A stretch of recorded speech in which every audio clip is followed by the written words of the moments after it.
اعوذ باللہ السمیع العلیم من الشیطان الرجیم بسم اللہ الرحمن الرحیم الحمد للہ رب العالمین والصلاة والسلام علی اشرف الانبیاء والمرسلین خاتم النبیین شفیع ذنوبنا و طبیب نفوسنا مولانا ابو القاسم محمد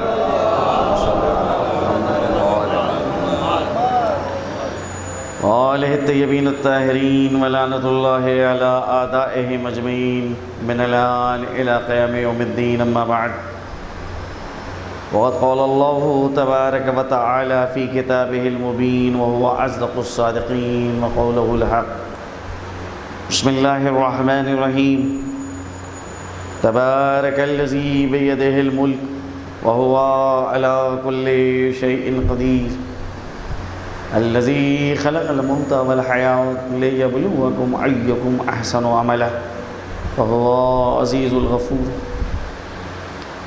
سورہ ملک، جس کی بسم اللہ کے بعد یہ ابتدائی آیات، جس میں اللہ سبحانہ و تعالی اپنی حمد اور ستائش کے ذریعے سے سورہ کا آغاز کر رہا ہے کہ بابرکت ہے وہ ذات جس کے قبضہ قدرت میں یہ کائنات ہے، اور وہ ہر چیز کے اوپر قدرت رکھتا ہے، توانائی رکھتا ہے۔ کہیں کے اوپر بھی اس کی ذات شکست ناپذیر ہے، ایسا نہیں ہے کہ وہ شکست سے دوچار ہو جائے۔ اسی نے موت اور زندگی کو پیدا کیا تاکہ اس کے ذریعے سے تمہاری آزمائش کرے کہ کون ہے جو تم میں سب سے بہتر عمل انجام دیتا ہے۔ لہذا جو سب سے اچھا اور سب سے بہتر عمل انجام دیتا ہے وہ اس لائق ہے کہ اس کو بخش دیا جائے، اس کی مغفرت ہو جائے۔ قرآن کریم کے جو سورے ہیں وہ بھی توقیفی ہیں۔ توقیف کے معنی یہ ہوتے ہیں کہ بعد میں کسی نے سوروں کا نام نہیں رکھا ہے۔ جس وقت وحی نازل ہو رہی تھی، اللہ سبحانہ و تعالیٰ کے ایما اور اشارے کے اوپر پیغمبر نے سوروں کی نامگزاری کی ہے، اور جس سورے میں جس چیز کا ذکر ہے تقریباً اللہ کے ایما اور اشارے کے اوپر اس سورے کا وہ نام آ گیا۔ سورہ بقرہ میں گائے کا ذکر ہے تو نتیجہ یہ ہے کہ سورے کا نام ہی ہو گیا ہے سورہ بقرہ۔ آل عمران میں حضرت عمران اور ان کی اولاد کا تذکرہ ہے، لہذا سورہ کا نام آل عمران قرار پایا۔ نساء میں خواتین کے مسائل بہت زیادہ ہیں، میراث کے مسائل ہیں، اور نکاح اور طلاق کے حوالے سے کافی گفتگو ہے، لہذا اس سورہ کا نام سورہ نساء ہو گیا۔ یہ سورہ کی جو سورہ ملک ہے، ابتدائی میں لفظ ملک اس سورہ میں آیا ہے۔ اردو میں ملک کا ترجمہ تو جو کیا جاتا ہے وہ بڑے محدود معنی ہے۔ ملک سے مراد یہ کہ جس کی ایک حد ہو اور ایک اقتدار جہاں کے اوپر ہو، ایک قلمرو ہو، لیکن قرآن کی زبان میں ملک یعنی کائنات، وہ معنی نہیں ہے جو اردو زبان میں ملک کے استعمال ہوتے ہیں۔ ملک کا ترجمہ دنیا بھی نہیں کیا جا سکتا، کیونکہ دنیا ایک عالم ہے۔ اللہ سبحانہ و تعالیٰ نے متعدد عالم پیدا کیے ہیں، اور اللہ ہر عالم کا رب ہے، ہر عالم کی پرورش کر رہا ہے۔ ابھی ہم اور آپ جس عالم میں ہیں، جس کو دنیا بھی کہا جاتا ہے، یہ ہے عالم مادہ۔ اس کے بعد جس عالم میں جائیں گے، جس کو عالم مثال یا عالم برزخ کہا جاتا ہے، اس کے بعد ایک تیسرا عالم کہ جس کو عالم عقل اور عالم آخرت سے تعبیر کیا جاتا ہے، تو یہ تینوں عالموں کا مجموعہ ہے ملک. اور ملک کا اگر آپ ترجمہ کریں گے اردو میں تو کائنات. کسی ایک جگہ پر بھی ایسا نہیں ہے کہ خدا کا قانون نہ چلتا ہو، اس کا اقتدار نہ ہو، اس کی حکومت نہ ہو. اس آیت میں اللہ سبحانہ و تعالیٰ نے اسی چیز کو ذکر کیا ہے. بابرکت ہے وہ ذات جس کے قبضہ قدرت میں یہ کائنات ہے. بعض افراد نے یہ نظریہ قائم کیا اور یہ پیش کیا نظریہ کہ دنیا میں دنیا والوں کا قانون چلتا ہے اور آخرت میں اللہ کا قانون چلے گا. شہر خدا بے خدا سے بردے شدے، وہ شہر شہریار بے شہریار سے بردے شدے. اللہ نے اس فکر کے اوپر خط تنسیخ کھینچا. یہ غلط فکر ہے. کوئی ایسا عالم نہیں ہے کہ جہاں اللہ کا حکم نہ چلتا ہو. کوئی ایسی جگہ نہیں ہے کہ جہاں کے اوپر اللہ سبحانہ و تعالیٰ کا اقتدار نہ ہو. نہیں، چاہے عالم مادہ ہو یا عالم مثال ہو یا عالم آخرت ہو، ہر جگہ اللہ سبحانہ و تعالیٰ کا حکم ہے، اسی کا اقتدار. بغیر اس کی اجازت کے کچھ نہیں ہو سکتا. وہ اگر ظالموں کو مہلت دے رہا ہے تو اس کے معنی قطعاً یہ نہیں ہے کہ اس کی حکومت سے یہ ظالم جو ہیں وہ باہر ہیں.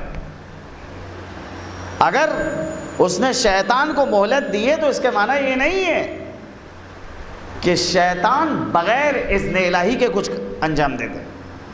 نہیں، کوئی پتا بھی بغیر اذن الہی اور اجازت الہی کے پوری کائنات میں ادھر سے ادھر نہیں ہوتا ہے، نہ ہلتا ہے. تبارک الذی بیدہ الملک، بابرکت ہے وہ ذات جس کے قبضہ قدرت میں یہ پوری کائنات ہے. وَهُوَ عَلَىٰ كُلِّ شَيْءٍ قَدِيرٌ. عام طور پہ ترجمہ جو ہے وہ بہت آسان انداز میں اردو میں کر دیا جاتا ہے کہ وہ ہر چیز کے اوپر قادر ہے. نہیں، وہ ہر شے کے اوپر قادر ہے. اصل میں قدرت کا معاملہ یہ ہے کہ انسان کی قدرت اور خدا کی قدرت میں بڑا فرق ہے. انسان اس وقت تک قدرت اور توانائی رکھتا ہے جب تک کسی کام کو انجام نہ دے دے، لیکن جب فعل صادر ہو چکا ہے تو بس قدرت ختم ہو چکی ہے. اب وہاں سے انسان کی مجبوری شروع ہوتی ہے. بھائی آپ اور ہم اس وقت تک آزاد ہیں، قادر ہیں، جب تک کہ تیر کو کمان سے رہا نہ کریں.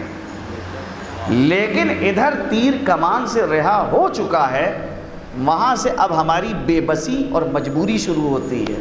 اب ہمارے اندر قدرت نہیں ہے کہ ہم تیر کو نشانے پہ جانے سے روک دیں.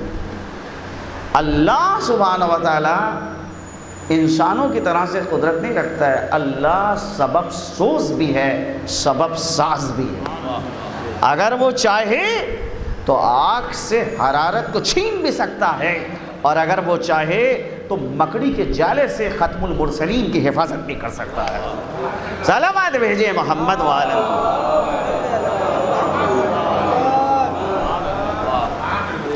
بھائی آج کسی سے آپ سوال کیجئے کہ کسی شے کے اندر جو ذاتی خصوصیات پائے جاتے ہیں کیا ان کو سلب کیا جا سکتا ہے؟ تو عقلی جواب یہی ہوگا کہ ناممکن ہے. آگ ہی نہیں رہے گی اگر اس سے حرارت کو سلب کر لیا جائے. شکر میٹھی نہیں رہے گی اگر شکر سے مٹھاس کو سلب کر لیا جائے، جو اس کی ذات کے اندر شامل ہے. لیکن اللہ سبحانہ و تعالیٰ قدرت و توانائی رکھتا ہے. وہ اگر چاہے تو جس میں جو اثر پیدا کیا ہے اس اثر کو اس سے چھین بھی سکتا ہے. یہ خصوصیت انسانوں کے اندر نہیں پائی جاتی ہے. تو اللہ کی قدرت اور انسان کی قدرت میں فرق ہے.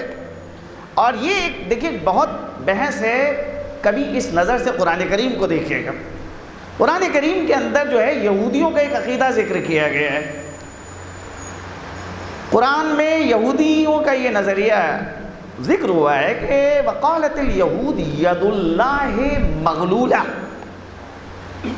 یہودی یہ کہتے ہیں کہ اللہ کا ہاتھ زنجیر سے بندھا ہوا ہے۔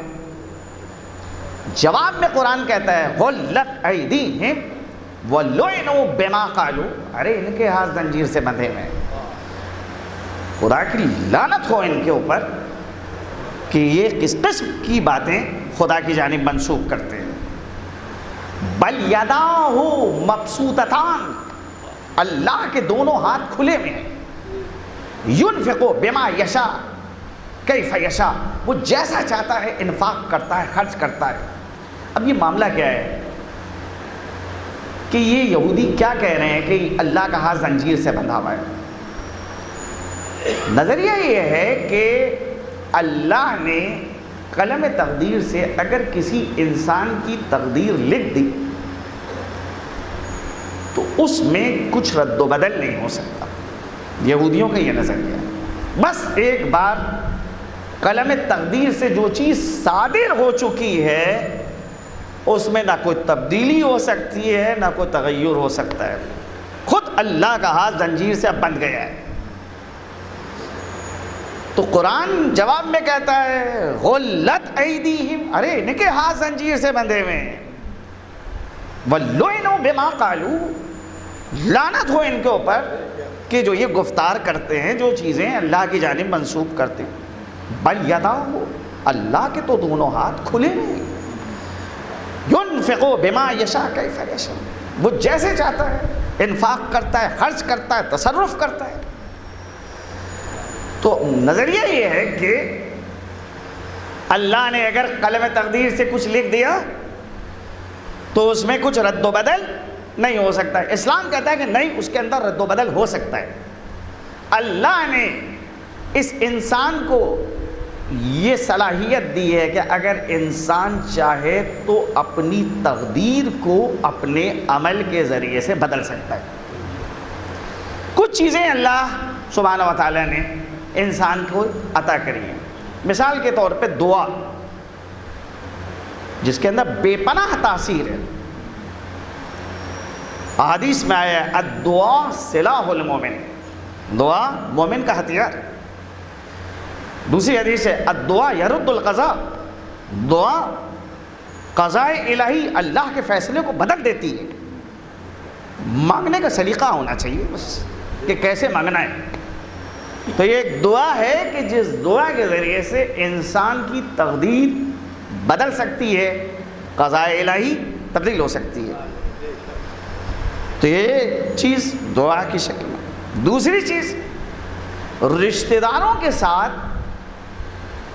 نیک سلوک، صلہ رحم، یہ بھی بے پناہ مؤثر ہے چیز کہ جس سے انسان کی زندگی میں تبدیلیاں آتی ہیں، عمر طولانی ہوتی ہے، مشکلات حل ہو جاتی ہیں، مسائل برطرف ہو جاتے ہیں، اس کے ذریعے سے بھی تقدیر تبدیل ہوتی ہے۔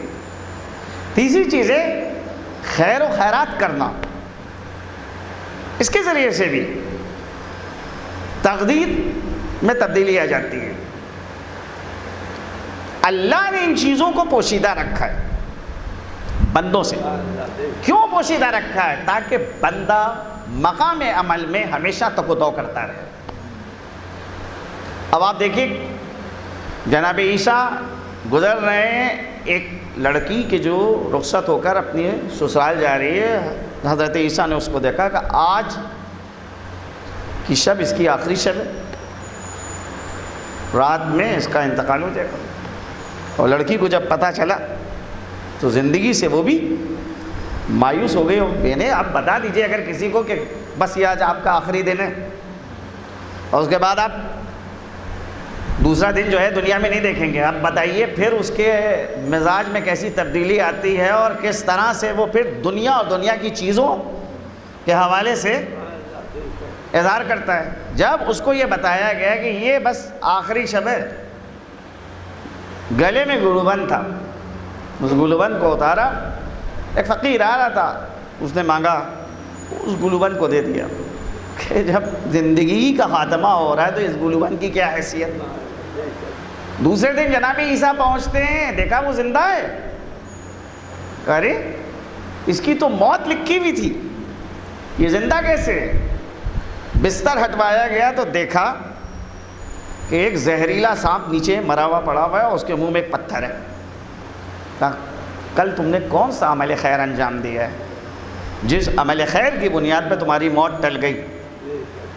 اس نے کہا آپ نے جب کہا کہ تمہاری موت واقع ہو جائے گی تو میں تو بھائی زندگی سے مایوس ہو چکی تھی کہ اب تو زندہ تو رہنا نہیں ہے۔ سامنے سے ایک فقیر آیا، اس نے کہا کہ کچھ اللہ کے نام پہ دے دو۔ میں نے اپنے گلے سے گلوبند اتار کے اس کو دے دیا۔ کہ وہ جو عمل خیر کیا تھا وہی عمل خیر سبب بنا کہ جس کی بنا کے اوپر موت ٹل گئی۔ تو دیکھیے موت دو طرح کی ہوتی ہے، ایک موت ہے جو حتمی موت ہے، اس کا وقت معین ہے، اور ایک موت ہے کہ جو غیر حتمی ہے۔ یہ غیر حتمی موت ٹل سکتی ہے دعا کے ذریعے سے، رشتہ داروں کے ساتھ اچھا برتاؤ، نیک سلوک، صلہ رحم کے ذریعے سے، صدقے کے ذریعے سے، خیر و خیرات کے ذریعے سے۔ اللہ نے ان چیزوں کو انسانوں سے پوشیدہ رکھا ہے تاکہ انسان مقام عمل میں جتنی تقویٰ کر سکتا ہے کرے اور اپنی تقدیر کو تبدیل کرے۔ تو انسان اپنے عمل کی بنیاد پر اپنی تقدیر کو لکھ سکتا ہے، تبدیل کر سکتا ہے، اپنی سرنوشت کو بدل سکتا ہے۔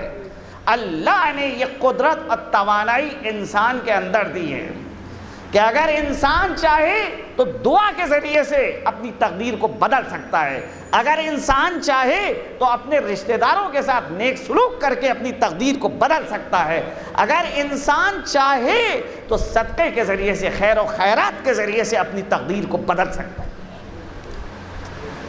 تبارک الذی، بابرکت ہے وہ ذات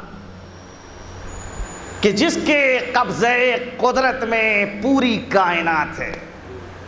وَهُوَ عَلَىٰ كُلِّ شَيْءٍ قَدِيرٌ، اور وہ ذات شکست ناپذیر ہے، کہیں کے اوپر ہار کا سامنا نہیں ہوتا ہے۔ ایسا نہیں ہے کہ کوئی چیز ایسی آ جائے خدا کے سامنے کہ جہاں کے اوپر اللہ اس کو نہ حل کر سکے۔ یہ دنیا والے ہیں کہ ایک ٹیکنالوجی بناتے ہیں اور اس کے بعد وہ ٹیکنالوجی ان کے اختیار سے چلی جاتی ہے اور وہ کہتے ہیں کہ اب ہمارے اختیار میں بھی نہیں رہی، ہم اس پر سے اپنا کنٹرول کھو چکے ہیں۔ اللہ نے کوئی ایسی چیز نہیں بنائی کہ جو اس کے دائرہ اختیار سے باہر ہو۔ ہر چیز اس کے اختیار میں ہے، اس کے کنٹرول میں ہے، وہ جیسا چاہے اس کے اندر تصرف کرتا ہے، وہ جیسا چاہے اس کے اندر انفاق کرتا ہے۔ اللہ کی ذات شکست ناپذیر، اسی نے موت کو پیدا کیا ہے، اسی نے زندگی کو پیدا کیا ہے۔ یہ موت اور زندگی جو پیدا کی ہے، سوال کیوں پیدا کری؟ یہ لام جو آ رہا ہے سبب بتا رہا ہے، علت بتا رہا ہے کہ ہم نے موت اور حیات کو جو پیدا کیا ہے وہ اس لیے پیدا کیا تاکہ ہم اس کے ذریعے سے تمہاری آزمائش، تو بھئی ہم اس سے پہلے ماں کے پیٹ میں تھے، وہاں پر ہمارا کوئی اختیار نہیں تھا، یہاں آئے ہیں، یہاں ہم کو اختیار دے کے بھیجا گیا، یہاں سے جب چلے جائیں گے عالم مثال میں وہاں پر بھی کوئی اختیار نہیں ہوگا۔ تو دو عالم ایسے ہیں کہ جہاں اختیار نہیں ہے، بیچ کا ایک عالم ہے کہ جہاں اختیار ہے۔ تو جہاں اختیار ہے امتحان وہاں ہوتا ہے، جہاں اجبار اور قہر ہو، جبر ہو، وہاں امتحان کا کوئی تصور نہیں ہے۔ اللہ امتحان اس سے لے گا کہ جس کے سامنے دو راستے ہوں، ایک راستہ وہ چھوڑ بھی سکتا ہے، دوسرے راستے پہ وہ گامزن بھی ہو سکتا ہے، لیکن جہاں ایک سسٹم ہے، ایک نظام ہے، وہاں کوئی امتحان نہیں ہوتا۔ زمین کا کوئی امتحان نہیں ہوگا، آسمان کا کوئی امتحان نہیں ہوگا، کیوں؟ کیونکہ وہاں ایک سسٹم رائج ہے، ایک سے زیادہ کوئی دوسرا سسٹم ہے ہی نہیں۔ امتحان کس کا ہوگا؟ انسانوں کا امتحان ہوگا، جانوروں کا امتحان نہیں ہوگا۔ کیونکہ جانوروں کیا کوئی نظام اور کوئی سسٹم ایک سے زیادہ نہیں ہے. جو نظام اور جو سسٹم ہے اس نظام سے ذرہ برابر وہ منحرف نہیں ہو سکتے. اس نظام کے تحت ان کو چلنا ہے. تنہا انسان ہے کہ جس کے پاس اللہ سبحانہ و تعالیٰ نے اس کو یہ قدرت دی ہے. چاہے تو اپنے عمل کی بنیاد کے اوپر صحیح راستے پہ بھی جا سکتا ہے اور اپنے عمل کی بنیاد کے اوپر غلط راستے کے اوپر بھی جا سکتا ہے. تو جس کے سامنے دو راستے ہوں گے امتحان اس کا ہوگا. جو عدل و انصاف قائم کر سکتا ہے اسی سے یہ امید کی جا سکتی ہے کہ ہو سکتا ہے کہ وہ ظلم کے راستے پہ گامزن ہو جائے. جو امانت کی حفاظت کر سکتا ہے اسی کے متعلق اندیشہ دیا جا سکتا ہے کہ ہو سکتا ہے کہ امانت میں خیانت کر لے. یہ صرف خصوصیت انسان کو حاصل ہے. تو امتحان انسان کا ہوگا. اللہ نے موت اور حیات بہت سوں کے لیے پیدا کی لیکن امتحان کسی کا نہیں ہوگا. امتحان صرف اور صرف ہوگا انسان کا. کیوں؟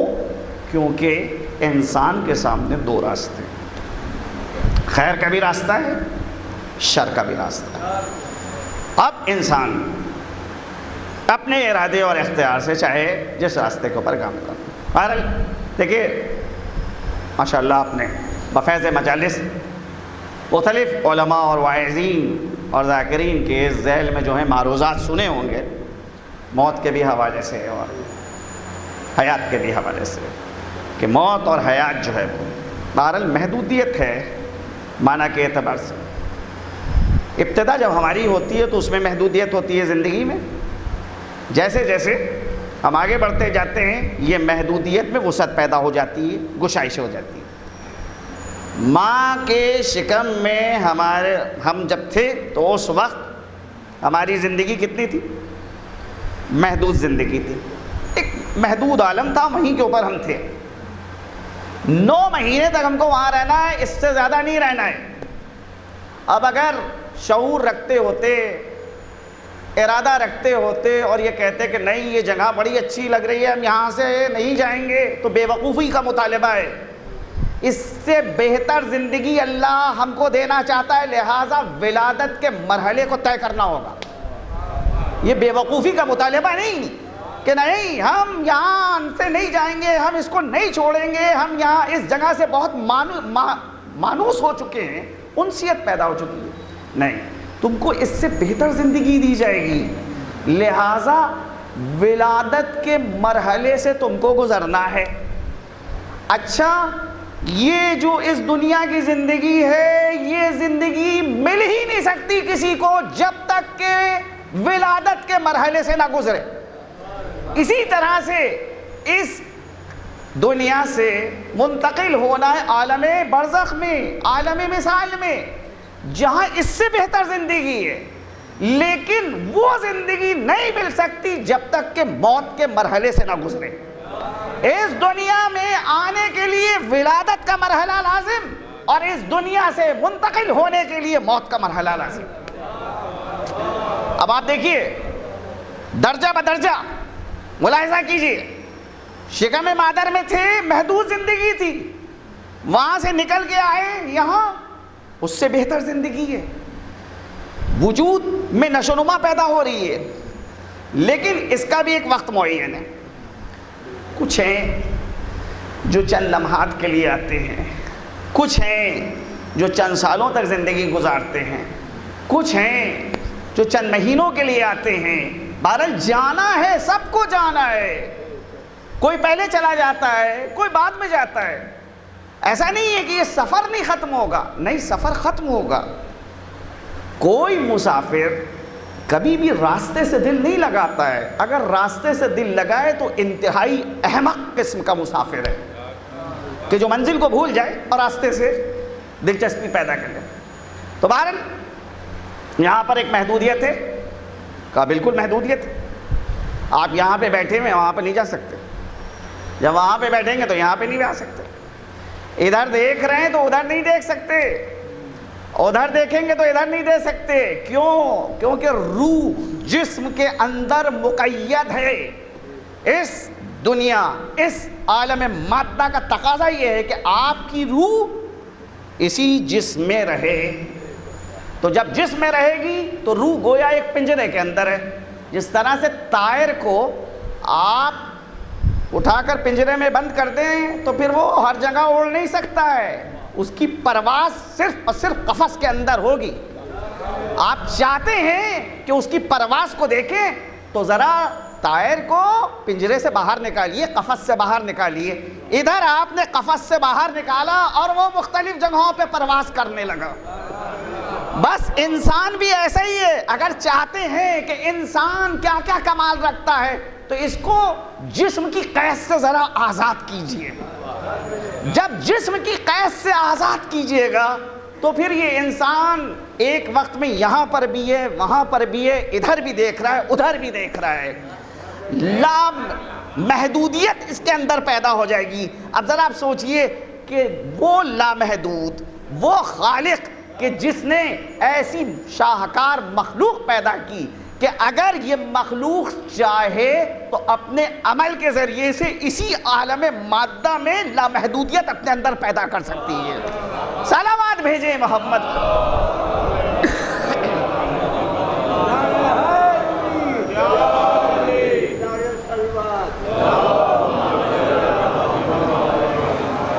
بھائی عام لوگوں کی کیا بات کی جائے، ائمہ تحریم کی کیا بہت مقام ان کا بلند ہے. کوئی اس جگہ تک پہنچ نہیں سکتا، سمجھ نہیں سکتا. کیوں؟ نحنو صنائع اللہ والناس صنائع لنا. ہم براہ راست خدا سے فیض حاصل کرتے ہیں، لوگ ہمارے ذریعے سے فیض یاب ہوتے ہیں. اب آپ سوچئے کہ وہ شخصیتیں چھوڑ ان تک کہ کوئی پہنچے نہیں. عام علماء ان کے اندر جو مکتب اہل بیت کے ادنا ترین خادم ہیں، ان میں یہ صلاحیت ہے کہ وہ ایک وقت میں اپنا جسم مثالی پیدا کر دیتے ہیں. ایک ہی شخص ایک وقت میں 40 جگہ دکھ رہا ہے. ارے آپ کو شک ہے کہ جناب امیر 40 جگہ ایک وقت میں کیسے پیدا چلے گا؟ بھائی یہ علمی مسائل ہیں، جائیے جو اس کا عالم ہے اس سے دریافت کیجئے. ہر کوچو بازار میں بیچنے والے سے نہ پوچھیے، وہ اور مسئلے کو الجھا دے گا آپ کے لیے اور آپ دشوار ہو جائے گا سمجھنا.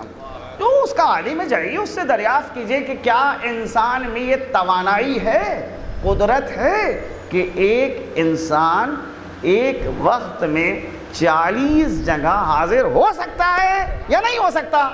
کہا ہو سکتا ہے. کیسے ہو سکتا ہے؟ ریاضت نفس کے ذریعے سے، نفس کشی کے ذریعے سے، جہاد نفس کے ذریعے سے. اللہ انسان کو یہ قدرت دے دیتا ہے کہ وہ اپنی موت اختیاری پہ توانائی رکھتا ہے. جب چاہے اپنی روح کو اپنے جسم سے الگ کر دے اور متعدد جسم اپنے جیسے بنا دے. اسی کو کہتے ہیں جسم مثالی. عالم مادہ میں رہ کے عالم برزخ کا منظر پیش کر دیا جائے. تو بہرحال اصحاب ائمہ بھی اس کے اندر توانائی رکھتے تھے، جس میں سے بعض شخصیتیں ایسی گزری ہیں جیسے کہ جناب مسلم ابن اوسجہ یا حبیب ابن مظاہر. یہ وہ شخصیتیں ہیں کہ جن کو علم منایا تعلیم کیا گیا. بھئی ہر ایک کا ظرف دیکھا گیا، جس کے اندر جیسا ظرف تھا اس کو وہ چیز بتائی گئی. ہر ایک کو ہر چیز نہیں بتائی جاتی ہے. برسوں ابن عباس جناب امیر کے پاس رہے ہیں، لیکن ابن عباس کا جیسا ظرف تھا اس اعتبار سے تعلیم کیے تھے. میسم کل 4 سال رہے ہیں، 4 سال، لیکن میسم اس منزل کے اوپر ہیں جس منزل پر ابن عباس نہیں پہنچ سکے. ایک بار تفسیر کے حوالے سے کچھ گفتگو ہوئی. جناب ابن عباس نے کہا تم بھی علی ابن ابی طالب کے شاگرد رہے ہو، میں بھی علی کا شاگرد رہا ہوں. کہا ان آیات کے متعلق ذرا کچھ تفسیر بیان کرو. جناب میسم نے جیسے ہی زبان کھولی ابن عباس کی پیشانی پہ بل پڑ گئے. کہا یہ کیا، تو کاہن ہے، غیب کی خبریں دے رہا ہے. فوراً میسم خاموش ہو جاتے ہیں کہ جب میرے مولا نے مصلحت نہیں سمجھی کہ ان حقائق کو ابن عباس کے سامنے بیان کیا جائے تو میرے اوپر بھی لازم ہے کہ میں ظاہراً ان چیزوں کو چھپاؤں. تو عرفان والی گفتگو اور جو اسرار والی گفتگو ہے ہر کس و ناقص کے سامنے نقل نہیں کی جاتی ہے. پہلے اہل دیکھیے کہ وہ اس کا اہل ہے، پھر اس کے سامنے بیان کیجیے. تو بہرحال جس میں جتنی صلاحیت تھی اس اعتبار سے. اب آپ سوچیں آپس میں ان لوگوں میں مذاق ہوتا تھا. جناب مسلم ابن اوسجہ کو حضرت حبیب ابن مظاہر کوفے میں دیکھ رہے ہیں اور آپس میں مذاق کر رہے ہیں. میری نگاہیں جیسے دیکھ رہی ہیں کہ ایک بوڑھا اس کی داڑھی نواز رسول کی نصرت میں رنگین ہوگی اور وہ خاک و خون میں لوٹے گا، اور جواب میں وہ کہہ رہے ہیں کہ میری بھی نگاہیں دیکھ رہی ہیں کہ حسین کا ایک شیدائی، حسین کا حبیب خاک و خون میں غلطہ ہوگا. اس طرح سے مذاق ہو رہا ہے ان لوگوں. ہاں وارن ایک جوان کی ایصال ثواب کی مجلس سے خاندان کے لیے انتہائی سخت ہے برداشت کرنا. دیکھیے ایک ذہن میں چیز رکھیے گا کہ اللہ کا قانون ہے لا یکلف اللہ نفسا الا ما وسعها. اللہ اتنی ہی ذمہ داری عائد کرتا ہے کہ جتنا ایک انسان بوجھ اٹھا سکے. اللہ کسی کا امتحان اس کی قدرت سے زیادہ نہیں لیتا ہے. جس کے اندر جتنی توانائی ہے، قدرت ہے، اس اعتبار سے اس کا امتحان ہوگا. یہ امتحان ہے کہ جس کے ذریعے سے ایک انسان کا جوہر نکھر کے سامنے آتا ہے کہ اتنا بڑا داغ برداشت کیا، اس پر بھی اللہ کا شکر کر رہے ہیں، صبر کر رہے ہیں. ہاں تم یہ داغ برداشت کر سکتے ہو، اللہ کی بارگاہ میں بڑا اجر ملے گا، بہت ثواب ملے گا. اللہ جو ہے اس کی پاداش تو آپ کو عطا کرے گا.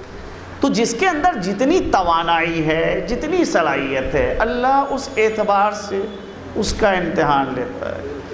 ہاں بہرحال ہم اگر ان مصائب و آلام کو دیکھیں تو شاید ہمارے لیے بڑا دشوار ہو کہ کیسے برداشت کریں، لیکن کربلا ہمارے سامنے ہے.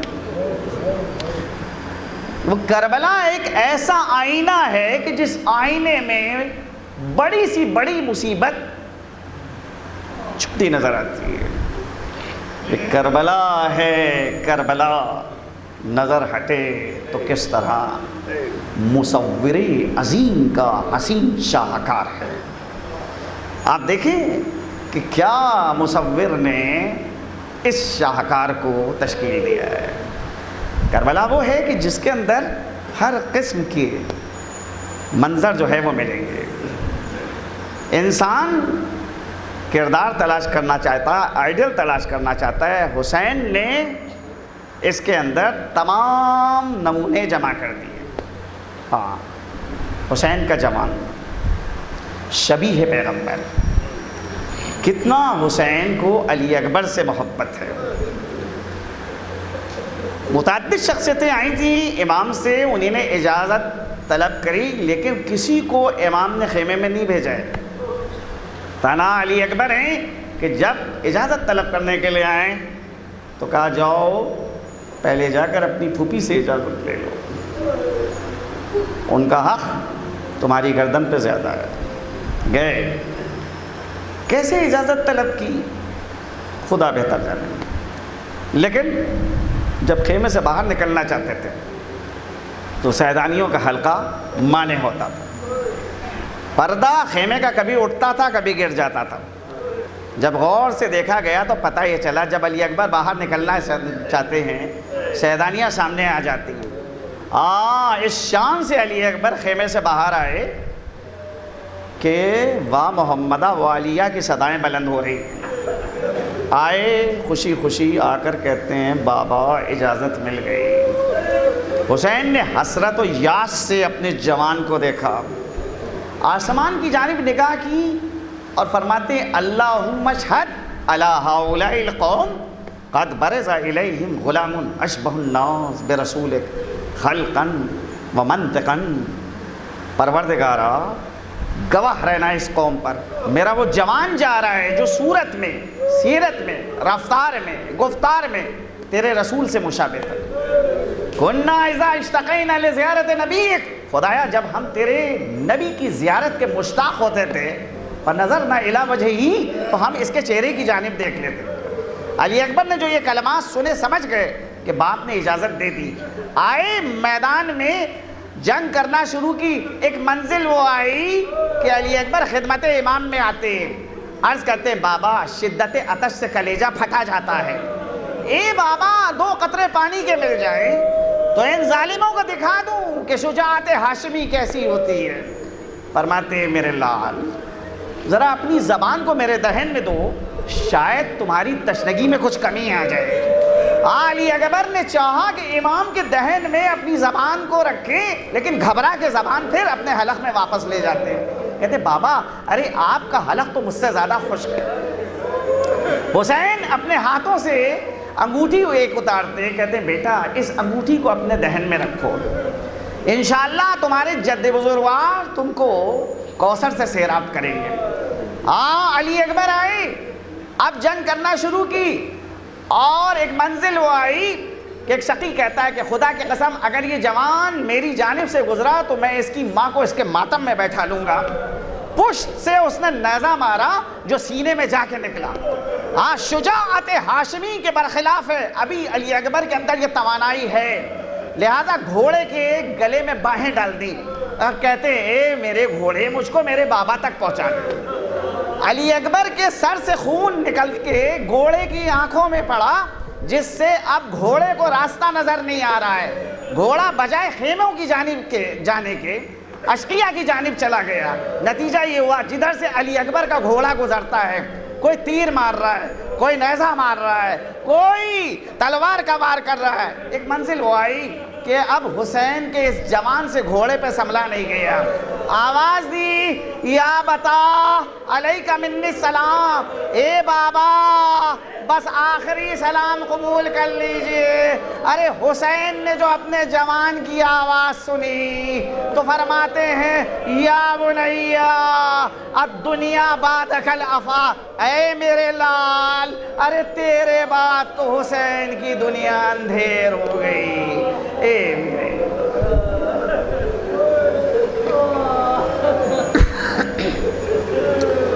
سيعلم الذين ظلموا أي منقلب ينقلبون إنا لله وإنا إليه راجعون۔ الہی بحق زہرا و ابیہا و بالہا و بنیہا، پروردگارہ اس مختصر سے ذکر کو قبولیت کا درجہ عنایت فرما۔ جس جوان کی ایصال ثواب کی مجلس سے خدایا اس کے گناہان کبیرہ و صغیرہ کی مغفرت فرما، جوار معصومین میں اس کو جگہ عنایت فرما، پسماندگان کو اس کے صبر جمیل عنایت فرما، حاضرین کی حوائج شریعہ کو پورا فرما، جہاں جہاں مومنین آباد ہیں سب کی جان مال عزت و آبرو کی تو حفاظت فرما، پرچم اسلام کو سربلند فرما، پرچم کفر و نفاق کو سرنگوں فرما۔ وہ مجاہدین جو اخلاص کے ساتھ تیرے دین کی سربلندی کے لیے کوشش کر رہے ہیں، ان مجاہدوں کو ان کی کوشش میں کامیاب اور کامران فرما۔ وہ دشمنان اسلام جو لائق ہدایت نہیں ہیں خدایا تو ان کو نیست و نابود فرما۔ ہمارے امام کے ظہور میں تعجیل فرما، ہم کو ان کے آوان و انصار و مددگار میں شمار فرما، ان کے ظہور کو ہمارے لیے باعث عافیت قرار دے۔ ربنا تقبل منا انک انت السمیع العلیم، ایک بار سورہ حمد اور 3 بار سورہ توحید کی تلاوت فرما کر